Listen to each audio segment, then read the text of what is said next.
सरकार के पास पैसा जनता से आता है। अब इस पैसे को खर्च करने के दो ही तरीके हैं। या तो सरकार इस पैसे को जनता की भलाई पे खर्च करे, शिक्षा पे, स्वास्थ्य पे, ऐसी बेहद जरूरी बुनियादी सुविधाएं बेहतर करे, लोगों का जीवन बेहतर करे। और या फिर दूसरा तरीका है कि अपने उद्योगपति दोस्तों को कर्ज दे दे और थोड़े दिन में वो कर्ज माफ कर दे, जनता के पैसे डुबो दे। और आज हम केंद्र सरकार से भी ये अपील करते हैं कि हमारे देश के असली सुपर पावर भारत के मिडिल क्लास को पहचाने। आज मैं ये ऐलान करता हूं कि मैं और आम आदमी पार्टी सड़क से लेके संसद तक मिडिल क्लास की आवाज बनेंगे, उनकी आवाज उठाएंगे, उनके मुद्दों को उठाएंगे। आज से 2 हफ्ते के बाद देश का अगला बजट आने वाला है। इस लोकसभा के सत्र में आम आदमी पार्टी के सांसद मिडिल क्लास के मुद्दे संसद में उठाएंगे। मिडिल क्लास की आवाज की गूंज अब संसद में सुनी जाएगी। हम ये मांग करते हैं कि देश का अगला बजट मिडिल क्लास को समर्पित हो। आज मैं केंद्र सरकार से 7 डिमांड कर रहा हूं, 7 पॉइंट डिमांड्स मिडिल क्लास की तरफ से। पहला, शिक्षा का बजट 2% से बढ़ा के 10% किया जाए। प्राइवेट स्कूलों की फीस पे लगाम लगाई जाए पूरे देश में। दूसरा, उच्च शिक्षा के लिए, हायर एजुकेशन के लिए सब्सिडी और स्कॉलरशिप्स दी जाएं। तीसरा, हेल्थ का बजट भी बढ़ा के 10% किया जाए और हेल्थ इंश्योरेंस से टैक्स हटाया जाए। चौथा, इनकम टैक्स की छूट की सीमा को 7 लाख से बढ़ा के कम से कम 10 लाख किया जाए।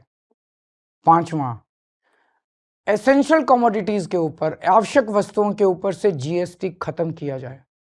छठा, सीनियर सिटीजन्स के लिए मजबूत रिटायरमेंट प्लान और पेंशन की योजनाएं बनाई जाएं और देश भर में सभी सरकारी और प्राइवेट अस्पतालों में सीनियर सिटीजन्स को मुफ्त और अच्छा इलाज दिया जाए। और सातवां, बुजुर्गों को पहले रेलवे में 50% कंसेशन मिलता था जो बंद कर दिया गया, उसे दोबारा चालू किया जाए। ये है हमारा मिडिल क्लास का मैनिफेस्टो। अगर आप हमारे मिडिल क्लास मैनिफेस्टो से सहमत हैं, इसी तरह जब जनता का पैसा जनता पे खर्च होता है तभी देश का निर्माण होता है।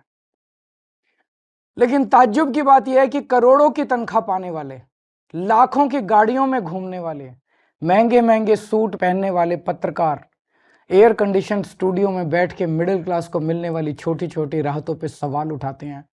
बड़े बड़े सरकारी कोठियों में रहने वाले नेताओं को आप ही के पैसों से फ्री बिजली मिलती है, आप ही के पैसे से फ्री पानी मिलता है, आप ही के पैसे से ऐशो आराम की सारी सुविधाएं मिलती है, तब उसे फ्री की रेवड़ी नहीं कहते। कभी सोचा आपने, जब यही चीज दूसरे देशों की सरकारें करती है तो हम वाह वाह करते हैं, यूरोप, लंदन, पेरिस, वो लोग करते हैं तो हम वाह वाह करते हैं, लेकिन हमारे देश में हम सब इसके खिलाफ बोलते हैं। ऐसा क्यों होता है? इसका कारण है कि सरकार ने मिडिल क्लास को एक तरह से मानसिक गुलाम बना दिया है। जब आपका ही टैक्स में दिया हुआ पैसा आपके ऊपर खर्च होता है या समाज पे खर्च होता है तो उसको फ्री की रेवड़ी कह के आपका अपमान किया जाता है। हाँ, ये बात तो सच है कि आपके पैसों से बहुत सारे गरीबों को भी बिजली पानी मुफ्त मिलती है, बस ट्रैवल मुफ्त मिलता है। आप सोचते होंगे मेरे पैसे से किसी और पे ये क्यों लगाया जा रहा है, लेकिन आज मैं आपसे कहना चाहता हूं इसका जवाब मुझसे बेहतर आपके माता पिता देंगे। गरीबी से मिडिल क्लास तक पहुंचने का सफर तय किया है, उनसे पूछ के देखना। उनको सरकार अगर थोड़ी सी मदद दे देती, उनको सरकार से थोड़ी मदद मिल जाती, थोड़ी सहूलियत मिल जाती, तो उन बचाए हुए पैसों को जोड़ के वो क्या क्या कर सकते। किसी विषय पे चर्चा करता है या घोषणा करता है तो लोग कहते हैं वोट के लिए कर रहा है।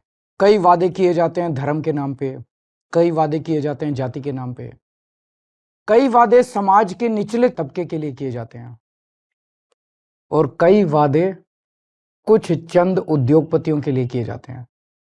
ये ऐसा क्यों करते हैं? क्योंकि बाकी पार्टियों ने धर्म और जाति के नाम पे अपने वोट बैंक बना रखे हैं और बड़े बड़े उद्योगपतियों को खुश करना होता है क्योंकि उनसे चंदा लेना होता है। तो ये एक तरह से बड़े उद्योगपति उनके नोट बैंक हैं और बाकी लोग उनके वोट बैंक हैं।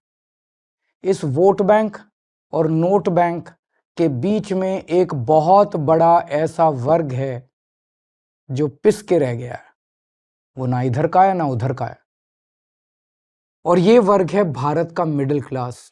कोई भी पार्टी आज मिडिल क्लास के हित की बात करने को तैयार नहीं है। ऐसा क्यों है?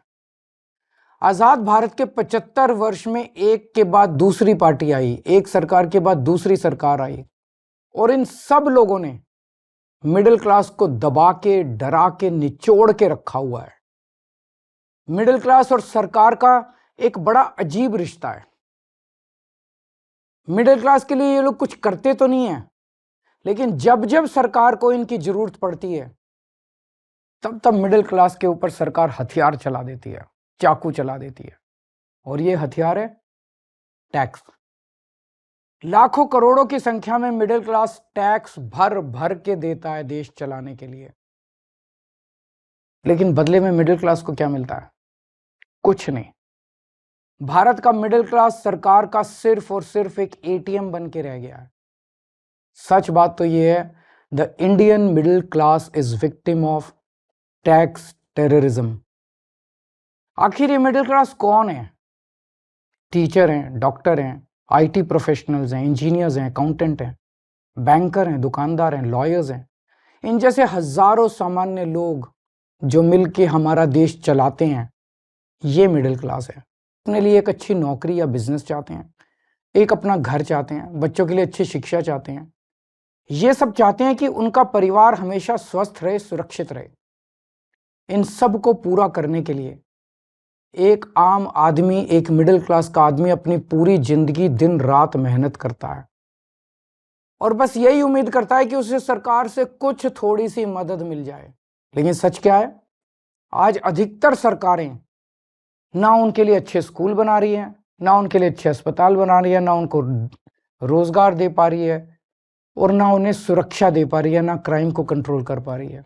आपको पता है, अगर एक मिडिल क्लास परिवार साल में 10-12 लाख रुपए कमाता है तो income tax, GST, toll tax, education cess, sales tax, property tax, corporate tax, service tax, registration tax, capital gain tax वगैरह वगैरह वगैरह, ये सारे टैक्स मिला के एक मिडिल क्लास की 50% से ज्यादा आमदनी केवल और केवल सरकार को टैक्स देने में चली जाती है।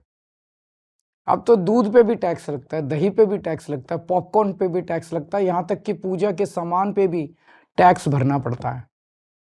घर लेना हो तो टैक्स, घर बेचना हो तो टैक्स, गाड़ी खरीदो तो टैक्स, गाड़ी बेचो तो टैक्स, बच्चों को अच्छी शिक्षा देनी हो तो पहले प्राइवेट स्कूल की महंगी फीस की मार, और उसके ऊपर अच्छे कॉलेज भेजने के लिए एजुकेशन लोग और उसकी ईएमआई पे डबल मार। जीते जी टैक्स तो देना ही पड़ता है, लेकिन अब तो सरकार ने ऐसी हालत कर दी है कि मरने के बाद भी टैक्स देना पड़ता है। और इस टैक्स टेररिज्म के बीच मजाल की वो अपने सपने पूरे करने की कोशिश करे।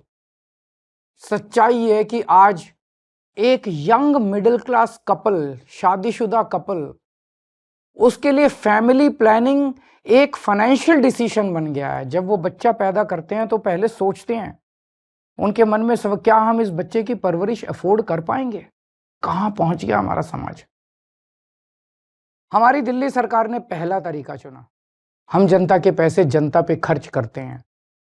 मेरा मानना है कि मिडिल क्लास सिर्फ शिक्षा से ही आगे बढ़ सकता है, इसलिए हमने सरकार बनते ही एजुकेशन का बजट 5,000 करोड़ से सीधा 10,000 करोड़ कर दिया, और आज ये बजट 16,000 करोड़ पे पहुंच गया, हमारा दिल्ली का शिक्षा बजट। हमने सरकारी स्कूलों को इतना बेहतर बना दिया, इतना बेहतर बना दिया, ये स्कूल आज इतने अच्छे हो गए कि 4 लाख बच्चे प्राइवेट स्कूल छोड़ के सरकारी स्कूल में आ गए। अब बहुत बड़े स्तर पे मिडिल क्लास लोग अपने बच्चों को यहाँ सरकारी स्कूल में भर्ती करा रहे हैं। हर खबर पाइए सीधा अपने मोबाइल पर।